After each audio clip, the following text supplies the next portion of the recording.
It's almost 10 o'clock on a Friday. And this is the funnest thing I have going on. My children might be asleep. We'll see. All I know is that Zoom makes this impressive looking, though when I got it wasn't that expensive mic, sound like complete doggy doo-doo. But if I just record it locally and then upload it, it actually sounds okay. So we're gonna go with this. All right, let's go to mailbag.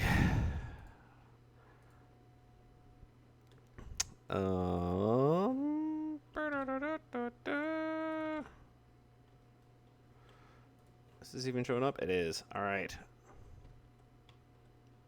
Actually, before I get to this, shout outs to moms out there. My mom sent me tiny epic dinosaurs and viticulture for my birthday. I wasn't supposed to open them until next weekend, but me and Luna found them and we're like, let's open them in secret and not tell anybody. And tomorrow we're gonna play this in secret. So, if you're lucky enough to still have a living mom, send her a little email or a text key and just say, "Love you, Mom." No explanation, and they won't ask for one. They won't care. They'll just be like, "Oh." You're not gonna get yourself accidentally roped into some sort of long-term engagement.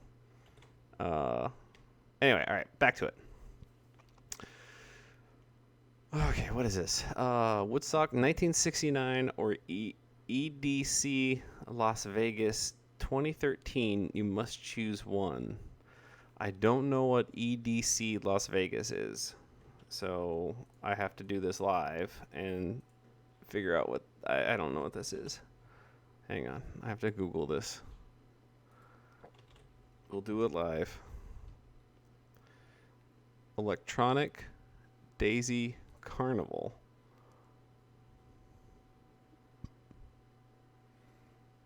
What year? 2013.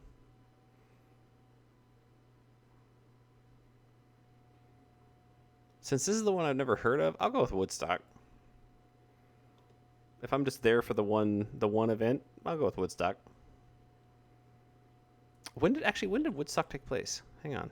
1969. Because depending on how long I get to stay. I guess this might be good too. This is just after the moon landing. This is like the next month. So this is August 15th to August 18th, 1969, and the moon landing was in July of 69. So yeah, I'll take Woodstock. I feel good about that. Next.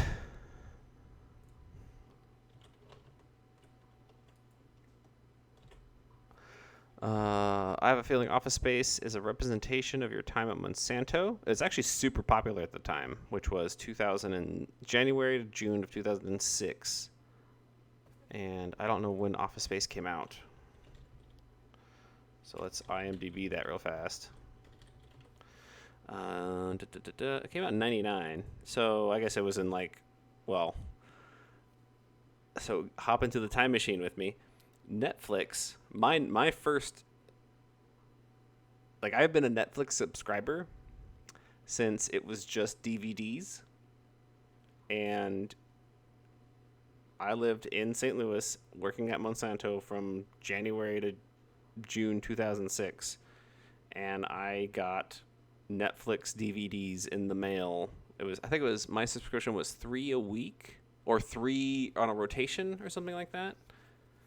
So, yeah, you used to have a queue, like you had a Netflix queue, where you would be like, these are the movies I want to see, and you'd be mailed, I think I had the top 3 from my queue would come to me, in the mail, in just little, really small envelopes, like floppy disk. Well, that's further back.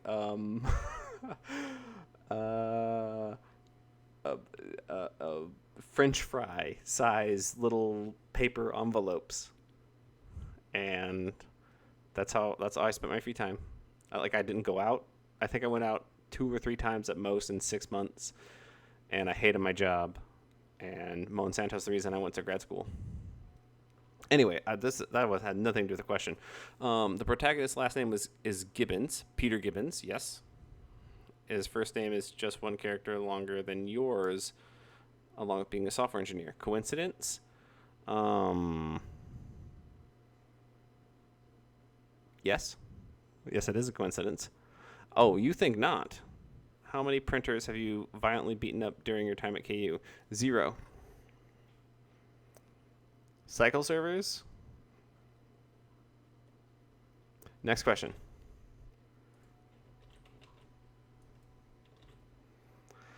I've been listening to Halo 3 main menu music for the past 4 hours. Send help. I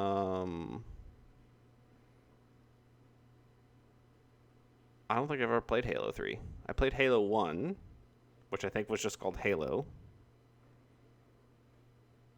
And I played that on the only Xbox I've ever owned, which was the original one. And I bought it used. And I really liked the gigantic Xbox controller, like the huge Xbox controller. I loved that thing. And I played Morrowind and Halo and Jet Set Future, because Jet Set Radio was on the Dreamcast. I must have had Jet Set Future on that. But I never played Halo 3.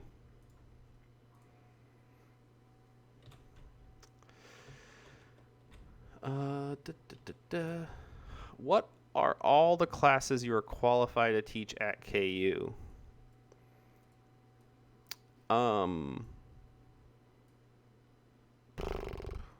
I mean, I guess so. Definitely 168 and 268.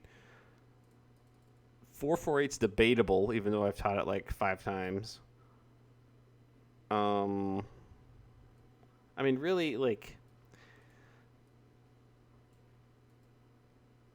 it's a matter of how much prep time I get. Like, if I was just told to teach any class that was in my field, like I couldn't, like any EE or COE class, I just couldn't do it. Like if they're like, hey, teach signals and systems, or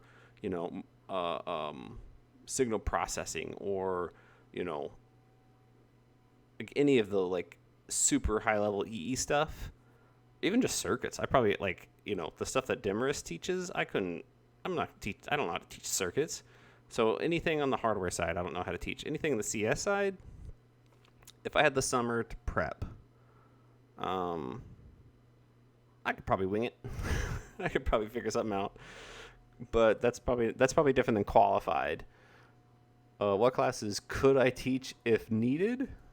There's pretty much anything on the CS side. Qualified to teach? Man, am I qualified to teach any of them? I don't know.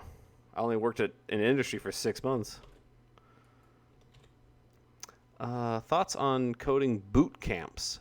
As far as I know, these are good things. I don't know of any. I guess it would just depend on the form it takes, but like hackathons and things like that are great. I would encourage you, if you have the opportunity to attend one, especially if it's free, I would say do it for sure. What made you choose to main Ganon in Melee?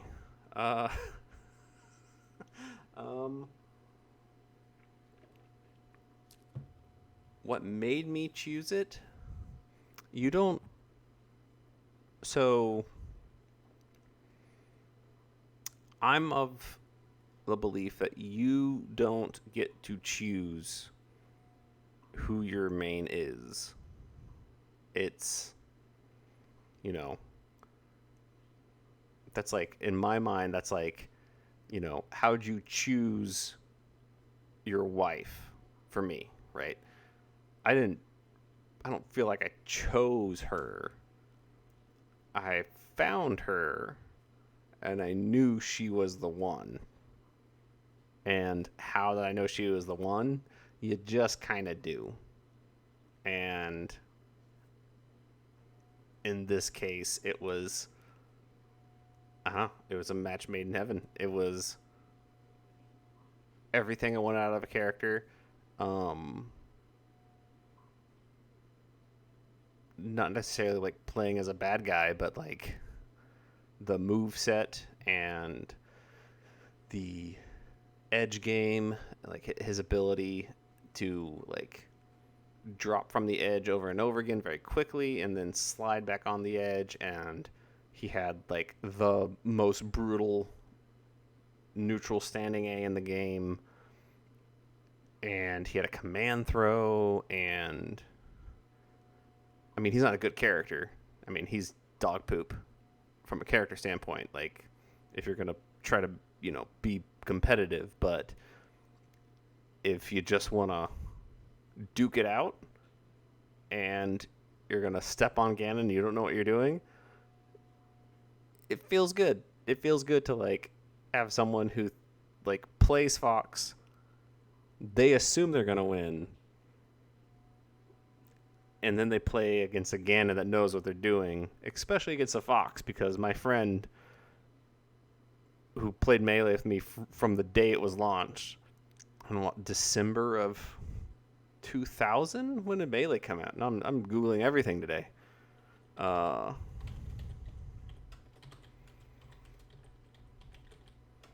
think it came out in like December of 2001? November of 2001, according to my very short Google search.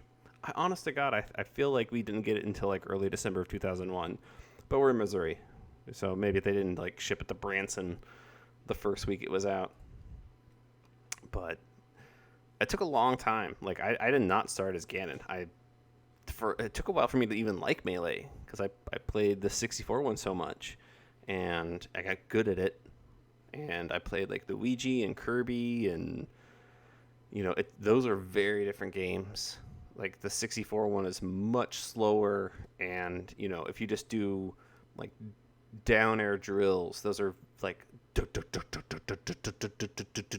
are very slow moves. And any down air drill, like Fox's drill or Mario's drill, like all of those are like very like, and there's not a lot of hits done, and it's just a quicker game. And throws are like,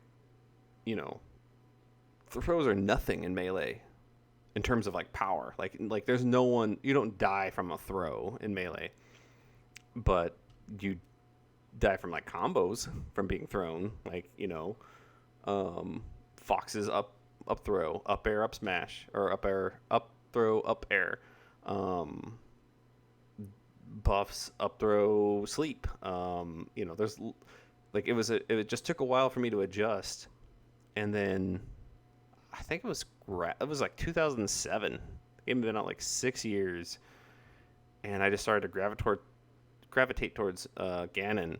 I was like, I think I really like this character. Like this character just makes sense to me. So yeah. All right, what's next? Nope, that's OBS. Where's Notepad? There we go. I'm on a remote island somewhere in the Pacific.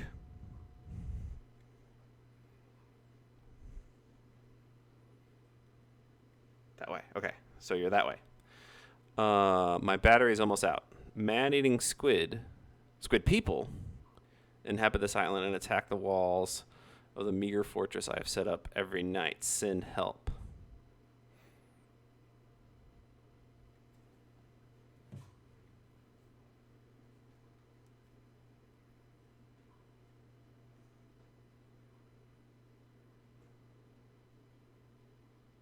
Okay, I just started my fantasy lineup. Next question.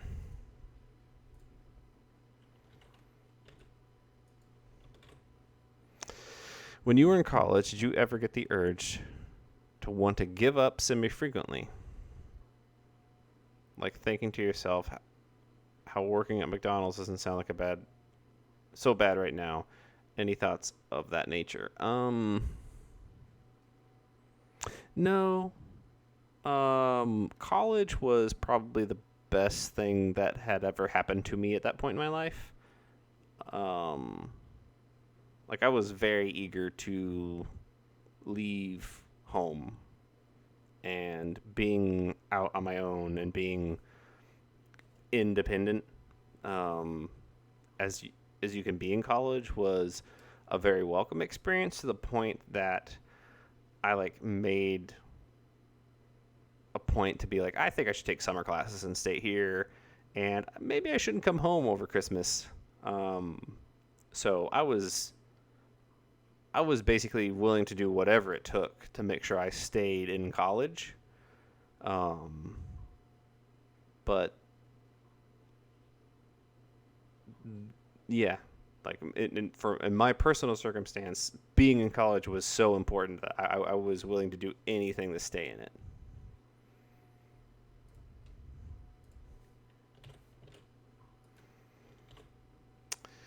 Will everything be better by spring? Nope. Or would you say still going to be remote? Um,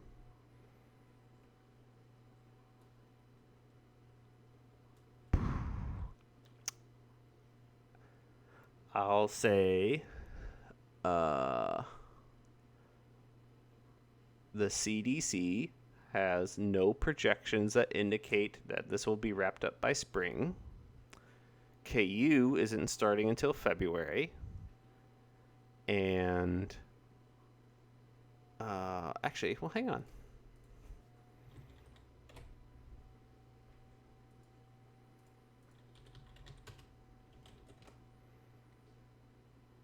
Oh, okay. Never mind. This is public knowledge. Okay. I thought it was like how like what can I disclose? It's public knowledge. If you go to classes.ku.edu right now, you can already see that I've told the department that I want to teach online in the spring. So 168 and 268 are going to be online in the spring. That's not to say that is. I am not a medical professional whose uh, opinion or background directly influences the state or influence of this pandemic, but we as professors were left the choice whether or not we wanted to teach in person or not. And in the spring, I have opted to not even entertain the idea of teaching in person. So all my classes are going to be taught online, and that is as of today public knowledge. You can go to classes.ku.edu, search for 168 or 268, and find that out yourself. And not all classes are going to be like that. Let's see here. Let's go with, if you just search ECS classes, lots of classes are going to be taught in person. And it's just really up to the individual professor and their comfort with it. And yeah. And I want to teach remotely. What is meant by the term fake news, and is the news really fake? Would the term biased news be a more succinct way of describing it or not?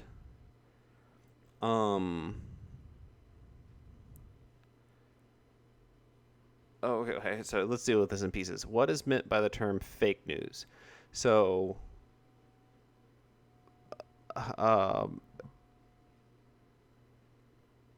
assuming you are referring to the term that the sitting president uses very frequently, that is an effort to discredit essentially all media outlets, or really any piece of news that he disagrees with, whether it be completely factual or not. Is the news really fake? So when you just say the news, if you just take it as, like, if you just say, is all news fake? No. Is some amount of news either inaccurate or played up for the sake of, getting viewers or clicks or whatever? Absolutely. Is the business model of, news organizations a business model that is conducive to conveying truth to the American public? Debatable. But make no mistake that when, like, the current president uses the term fake news, that is an intentional weapon deployed by someone who wants to keep power. If you want to keep power, you discredit, like, you don't just disagree with, you take the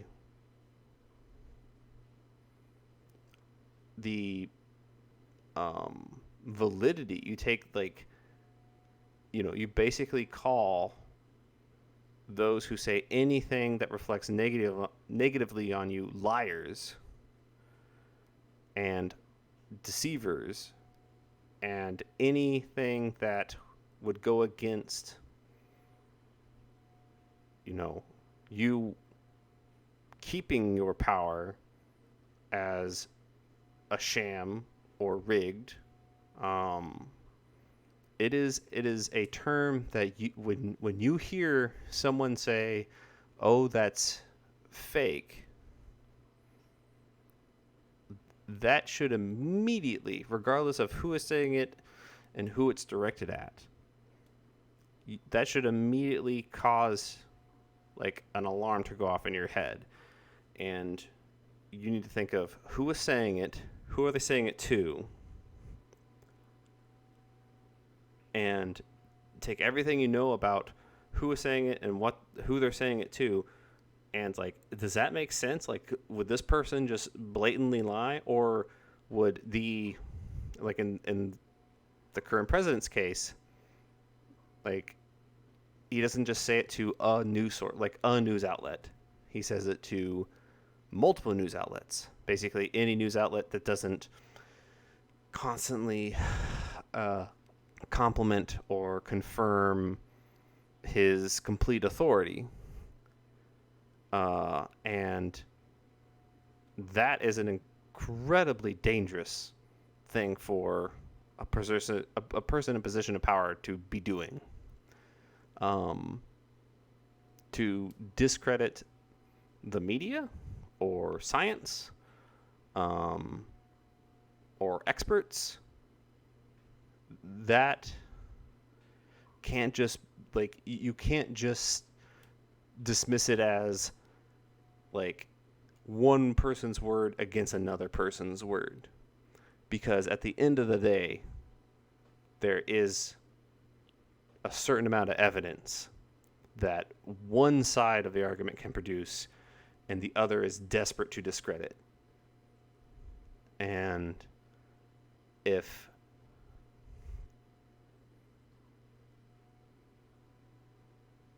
like they both have motivations that aren't solely in the the completely pure causes of disseminating truth, like a news outlet needs to make money, a person in position of power wants to keep power, so you, the individual or potential voter, have to figure out, is the person in the position of power just telling, like trying to convince me that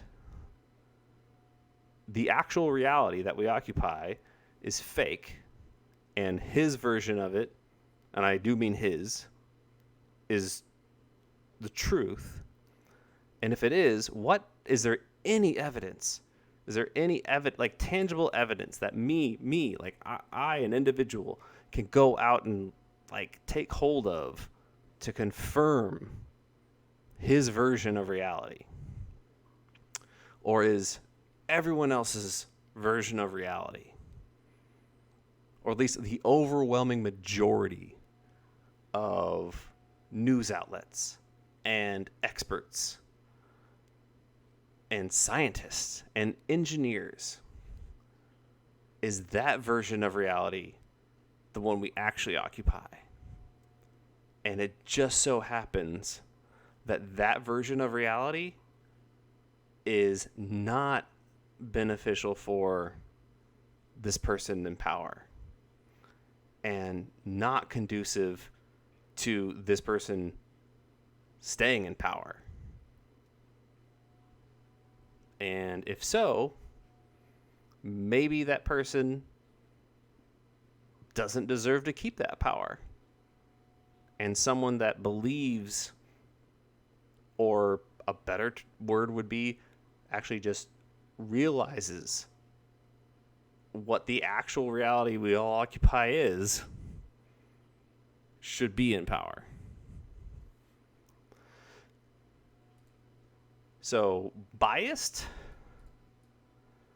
It depends. If someone says something factual that just isn't in line with what you want to hear, that's not a bias. That's just a hard truth. If it is like, if it's like, there are biased pundits on both sides, of course. Like, I'm not blind to the fact that there is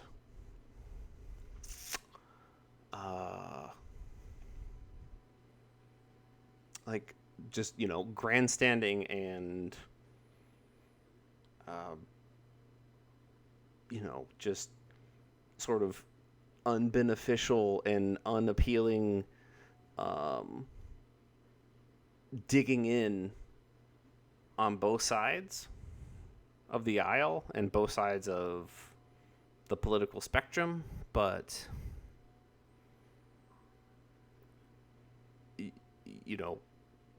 we're scientists, we're engineers,